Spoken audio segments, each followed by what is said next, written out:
Hi, I'm Jen and I'm the Gaming Mum. In today's video, we're going to look at the game preview of Little Witch in the Woods. Let's go! Little Witch in the Woods was released into early access or game preview on Xbox on the 17th of May 2022 by a South Korean indie developer called Sunny Side Up. This game has also been announced for the Nintendo Switch, but there's no sign of it on the eShop at the time of recording this video. The game is a story-led Stardew Valley Animal Crossing style game. I think it combines a lot of the features from both games that make the game really appealing for all. To me, it really reminds me of Studio Ghibli's Kiki's Delivery Service, which I may have probably watched a bit too much recently. The story follows Ellie as the main character, a young apprentice witch on her way for 3 years working under a master witch in a big city. Something happens, however, and she finds herself stuck in the woods with just her talking hat Virgil for company and a village nearby but she can't get to. Now I'm not going to spoil the story too much further, as I think you'll enjoy it, but more on that later. The story follows her journey, meeting the people she meets and their personal stories as she learns her craft in the real world. As you explore the story, you're going to need to gather plants and items to mix potions for selling for one of the currencies in-game or to advance a quest.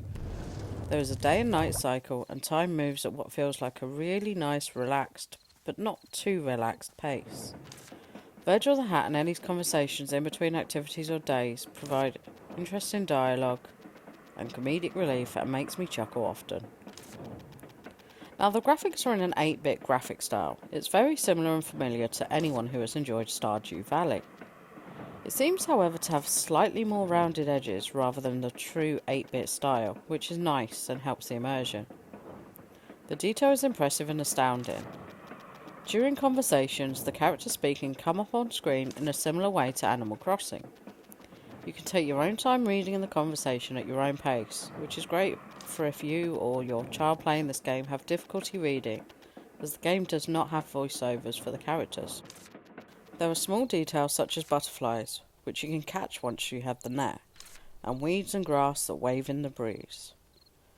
At night in the game, certain elements have been made to pop visually, such as the butterflies become bright like moonlight, and a certain type of flower that grows. Even Ellie's hat Virgil glows, and you can see his eyes and mouth sitting judgingly on the hat, glowing completely neon as you move Ellie around, and I love that small little detail.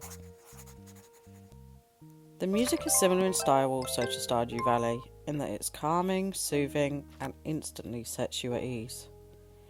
It has a soft piano keyboard main melody with other soft synthetic tones underneath. Now I have played this for over 6 hours at this point, and I'm still not bored of the music.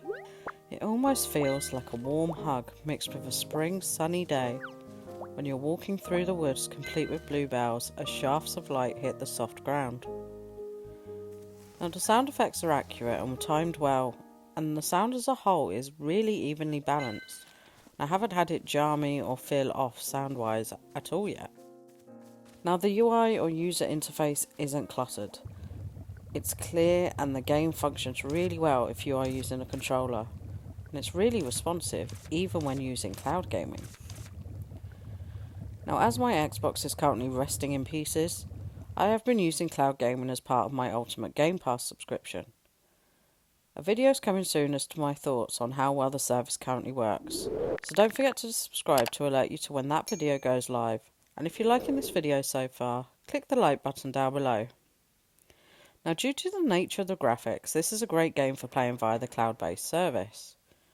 It doesn't seem to lag very much at all, which is impressive. It only really does after I first launch cloud gaming, or if I happen to reopen the game at the very start. But it soon settles down within a few minutes compared to a bigger graphics heavy game such as Forza Horizon 5 for example. There are some parts where the game doesn't quite explain what you're supposed to do next, so you can waste days in the game without meaning to. The dialogue does give you hints, usually in a different font colour or some fancy font style animation, but you do need to be able to remember exactly what was said sometimes and figure out what the game is actually wanting you to do. For example, I needed a specific ingredient that I couldn't find anywhere until I remembered a reference to a new tool to get. It turns out I needed it to be able to get this ingredient. Due to the game being in early access, and I assume some possible translation issues, there are some misspelt words or even missed whole words in the dialogue on occasion. Now this isn't a big problem as a native English speaker, and I assume it will be fixed before the game fully launches, but it is something to bear in mind if you have a younger gamer reading the dialogue. Overall, I believe this is the best Cosy game so far in 2022, and it certainly fits comfortably next to the giant that is Stardew Valley. The combination of the music and the gentle graphics design, mixed with, so far, some fantastic character development and what is shaping up to be a great story. This brings you as a player to a calm and happy place, relaxed even if you can't figure out what you are meant to do next. It's a great game if you're having some stress or anxiety in your life, and you can just load up the game and forget about the world for a while, and just get lost in another one, full of magic and cute, fascinating characters. It certainly helped me relax, and I found much more time had passed when I got up to make another drink than I'd thought.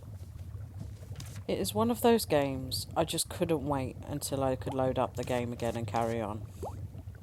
Little Witch in the Woods is the perfect cosy game for all the family as far as I've played so far and can tell. And I think it is a great game for you to enjoy as well while your child plays on the TV, and that you can help with ideas of what to do next, or even take a turn as a novice with a controller. You should definitely check this game out via Steam's Early Access or the Xbox Ultimate Game Pass.